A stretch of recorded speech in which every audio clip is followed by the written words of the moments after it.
안녕하십니까. 오늘 수요일 락강 정신분석의 윤리 어떤 내용인지 한번 알아보도록 하겠습니다.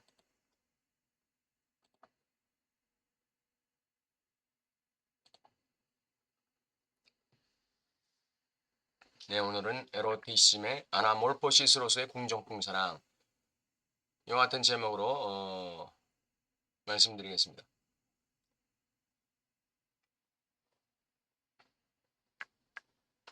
우리 앞에 있는 대상, 즉 아나몰포시스된 대상은 채택된 관점에 다소 남아있는 나라심적 기능에 대해 정확하게 해준다. 예, 이 아나몰포시스 되어 있는 이 대상은 왜 아나몰포시스가 되어 있을까요? 그것은 바로 대상은 애매모호하기 때문이다 그랬습니다.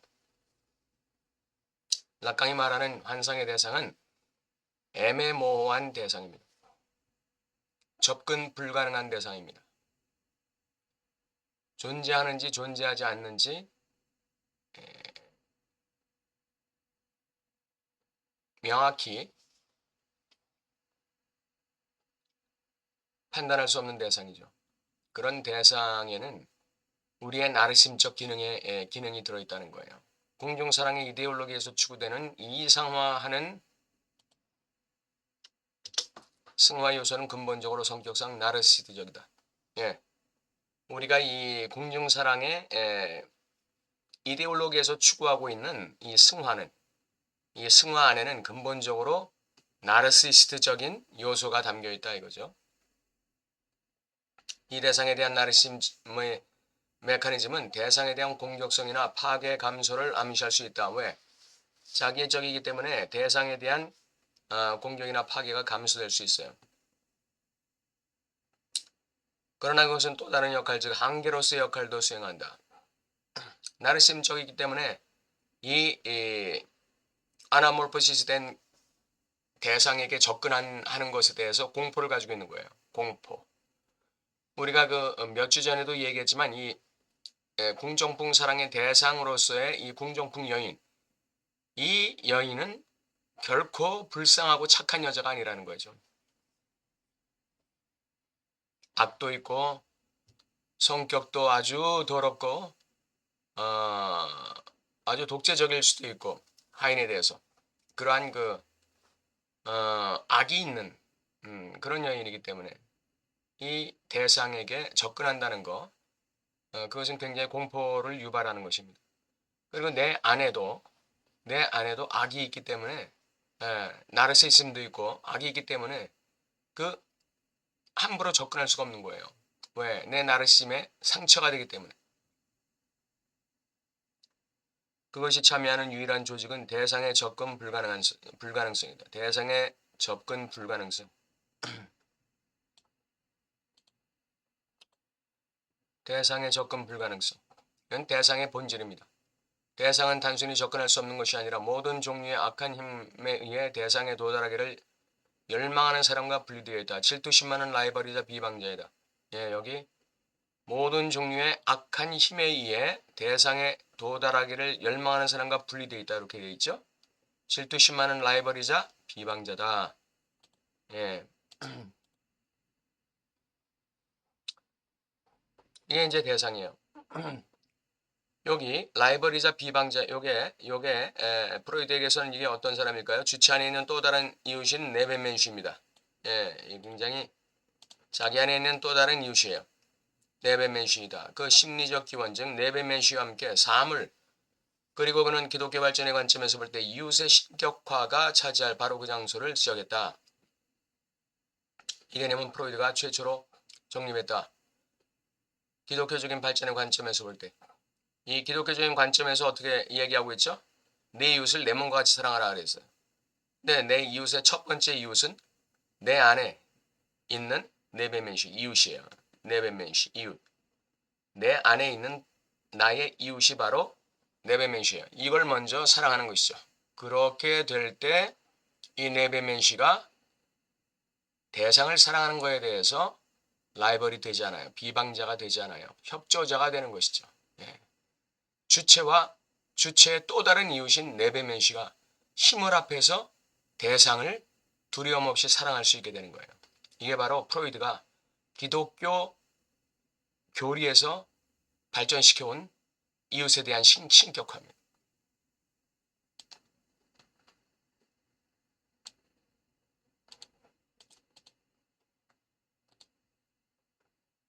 요컨대 첫째는 주어진 순간에 어떤 금욕주의의 노선을 놓는 것은 기표의 인위적이고 교활한 조직이며, 둘째, 우리가 신령 경제의 우회로의 협상에 귀속시켜야 할 의미라는 것을 오늘 깨닫게 해주고 싶었다. 정신의 우회로가 항상 쾌락 원칙의 영역에서 조직된 것과 현실의 구조로 나타나는 것 사이의 거래를 규제하도록 설계된 것만은 아니다. 액포의 영역이 그 자체로 두드러지도록 조직된 우회로와 장애물도 있다. 이 액포, 공포라고 했습니다. 대상에 대한 공포. 첫째, 주어진 순간에 어떤 금욕주의 노선을 놓는 것은 기표의 인위적이고 교활한 조직이에요. 나의 에로티시즘의 욕망을 갖다가 금욕시키는 거, 그런 나의 에로티시즘의 욕망을 금욕주의적 노선을 따라서 가게 만드는 거, 이거는 기표의 인위적이고 교활한 조직이다, 이렇게 얘기하는 거예요. 마치 아닌 것처럼 에로티시즘도 극단을 추구할 수 있는 거야. 근데 만약에 극단을 추구하게 되면은 고통으로 다가올 수 있기 때문에 에로티시즘이 금욕주의적인 노선을 따라갈 때 그 에로티시즘의 이 쾌락이 자기애가 만족된다, 이렇게 보는 것이죠. 그래서 거기에 기표가 인위적으로 조직되는 거예요. 그래서 금욕주의 노선을 선택하는 이유를 다는 거죠. 이유. 그게 바로 기표의 인위적이고 교활한 조직이란 뜻이에요. 에로티시즘적 접근의 금욕주의 노선을 따르는 이유, 그것은 바로 어떤 이유가 있다. 그게 기표의 인위적이고 교활한 조직이에요. 둘째, 우리가 신령경제 우회로 협상에 귀속시켜야 할 의미라는 것을 오늘 깨닫게 해주고 싶었다. 첫 번째 것이 주체의 에로티시즘이 쾌락 원칙과 관련되어 있다면, 두 번째 요건은 그 신령경제 우회로의 협상, 신령경제의 우회로 협상에 귀속시켜야 한다. 이게 이제 현실 원칙에 귀속시킨다, 이런 의미죠. 정신의 우회로가 항상 쾌락 원칙의 영역에서 조직된 것과, 이게 이제 첫 번째, 금욕주의 노선을 놓는 것은 기표의 인위적이고 교활한 조직이다. 다시 말해서 이 자기애가 쾌락 원칙에 부합하게끔 발출하는 것이죠. 두 번째, 신령경제 우회로의 협상에 귀속시킨다는 것은 현실 원칙에 귀속시킨다는 거죠. 그래서 쾌락 원칙의 영역에서 조직된 것과 현실의 구조로 나타나는 것, 요게 현실 원칙 아닙니까? 네.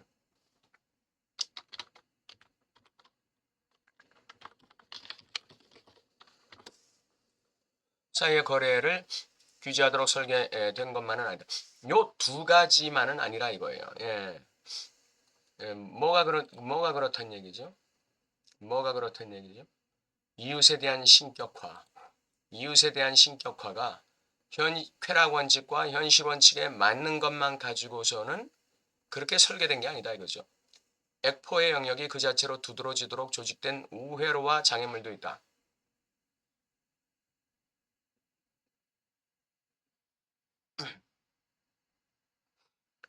프로이드는 에로티시즘의 타산성, 생산성에 대해 강조하고 있다. 에로티시즘의 타산성.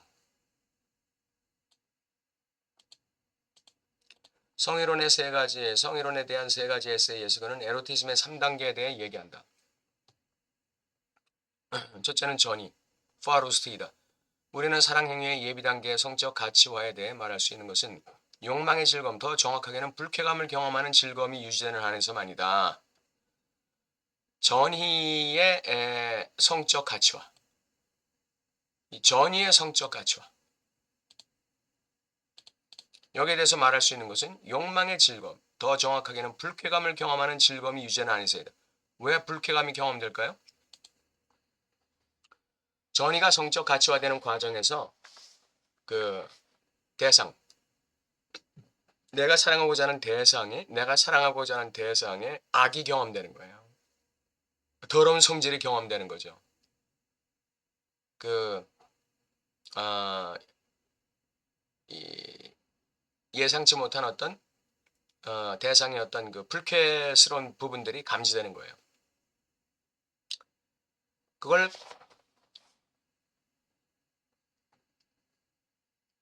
염두에 두고 그리고 우리는 성적 가치화를 시키는 것이죠.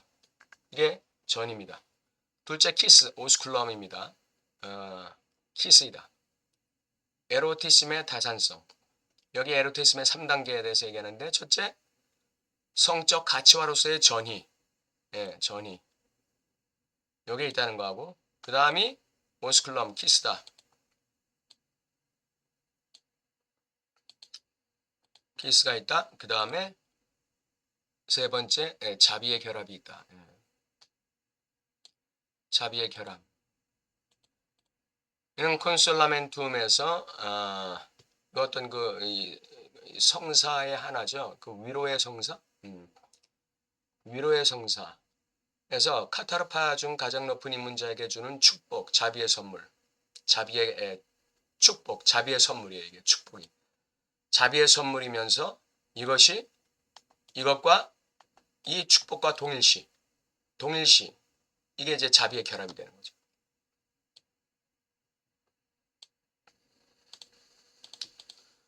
이게 이제 프로이드가 말하는 그 에로티즘의 3단계에서 전이 키스, 그 다음에 자비의 결합 중에서 이 콘솔라멘툼이라는 성사에서의 이 카타르파의 가장 높은 인문자에게 수여하는 이 축복과의 동일시가 자비의 결합이다 이렇게 얘기하는 것이죠.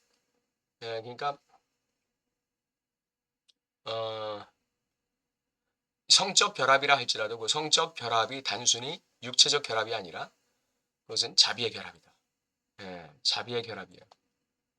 이 말에 이 단어, 이 말에 집중해야 돼요. 자비의 결합, 축복과의 동일시, 대상에 대한 축복과의 동일시. 나는 락강 자신이죠. 나는 가장 금욕적이고 가장 역설적인 정중한 사랑의 담론에 사용한 텍스트는 오비드의 아트 오브 러브에서 가져왔다. 가장 역설적인 정중한 사랑의 담론에 사용된 텍스트. 오비드의 아트 오브 러브에서 가져왔어요. 여기서 오비드는 사랑은 예술에 의해 지배돼야 한다. 이 공식을 얘기했어요. 사랑은 예술에 의해 지배돼야 한다. 또 하나, 사랑은 일종의 군복무다. 이렇게 얘기를 했어요. 사랑은 일종의 군복무다. 이거는 의무죠. 사랑은 예술에 의해 지배돼야 한다. 이거는 사랑의 예술화죠. 여성과 어린이를 보호하는 데 헌신하는 무장 민병대처럼 의무, 예술. 그러니까 이 궁정풍사랑을 궁정풍사랑은 육체적 사랑이 아니라 이것은 아나몰포시스 되어서 예술화되어야 되고 의무화되어야 된다 이렇게 얘기하는 것이죠. 또 하나 궁정풍사랑은 사랑을 예술화하고 의무화하고 환상화시키는 기표. 이 궁정풍사랑을 환상화시키는 기표에 의해서 만들어진다는 거예요. 궁정풍사랑은 환상화될 때 가능하다. 여기서 에로티즘의 아나몰포시스가 만들어진다. 에로티즘의 아나몰포시스는 바로 이 예술화, 군복무, 의무화, 환상, 기표에 의한 환상화. 이것이 이루어질 때 에로티즘의 아나몰포시스가 이루어지는 거예요. 만들어지는 거예요. 기표는요.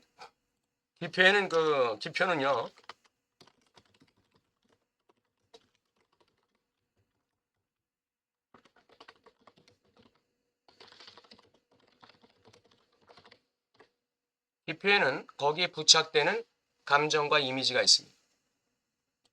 기표가 나에게 주어질 때는 거기에 부착되는 감정과 이미지가 있어요. 그것 중에서 이 이미지, 이것이 바로 환상을 만들어냅니다. 이 이미지. 이것이 환상을 만들어내는 거예요. 인간 에로티심으로서의 그 궁정풍 사랑에 대한 이미지를 만드는 환상화시키는 것이죠. 그렇다고 근본적인 것이 관련되어 있지 않다는 건 아니다. 예, 락강은 여기서 한 발 더 나가는 거예요. 단순하게 사랑의 예술화, 사랑의 의무화, 사랑의 환상화, 여기서 에로티심의 아나몰포시스 되는 것으로 끝나는 게 아니에요. 궁정풍 사랑은 거기서 한 걸음 더 나아간다는 것이죠. 그게 뭐냐? 그렇다고 근본적인 것이 관련되지 않았다는 것은 아니다. 그렇지 않다면 앙드레 브루똥이 이 시대의 사랑의 광기를 기념할 수 없었을 것이다. 예, 사랑의 광기가 있어야 된다는 것이죠.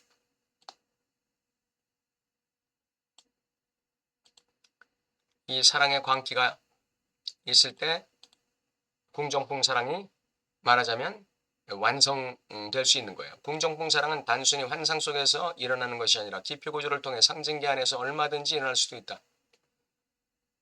아까 기표를 통해서 환상화된다고 그랬죠. 예, 그러니까 궁정풍 사랑은 단순히 어떤 그 예술, 의무 속에서만 일어나는 것이 아니라 기표 구조를 통해 상징기 안에서 얼마든지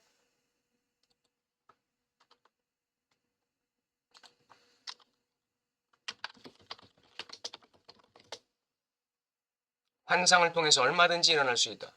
단 그렇게 하려면 실제의 영역으로 들어갈 각오를 해야 한다. 이것이 사랑의 관계다. 환상을 통해서 얼마든지 일어날 수 있다. 여기서 단 그렇게 하려면이 아니에요. 네. 얼마든지 일어날 수 있다. 그러나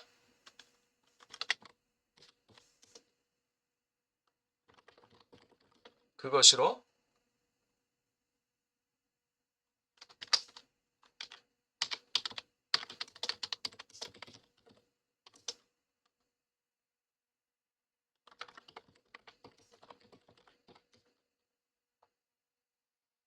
궁정풍 사랑은 실제계의 영역으로 들어갈 각오를 해야 돼요.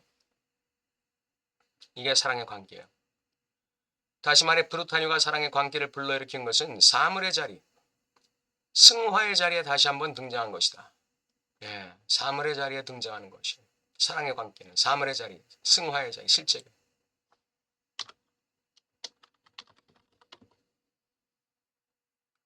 상상계와 상징계를 넘어서 실제계에 진입하는 사랑인 프로이드가 지향하는 에로티심의 사랑이 프로이드가 지향하는 에로티심의 궁극적 자리이며 성경에 근거한 이웃사랑이다. 이 프로이드는 그 성경에서 내 이웃을 내 몸같이 사랑하라는 그 말씀을 근거로 해서 자신의 에로티즘의 아나몰포시스를 추구하고 있는 것이죠.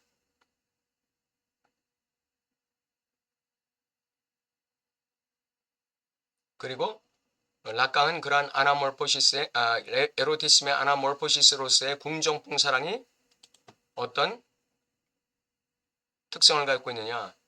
예술성을 갖고 있고 의무성을 갖고 있고 환상적인 면을 갖고 있는데 거기서 한 걸음 더 나아가서 광기적인 면이 있어야 된다. 이것은 바로 대상을 사물의 자리에 놓는 것이다. 즉 대상을 승화시키는 것이다.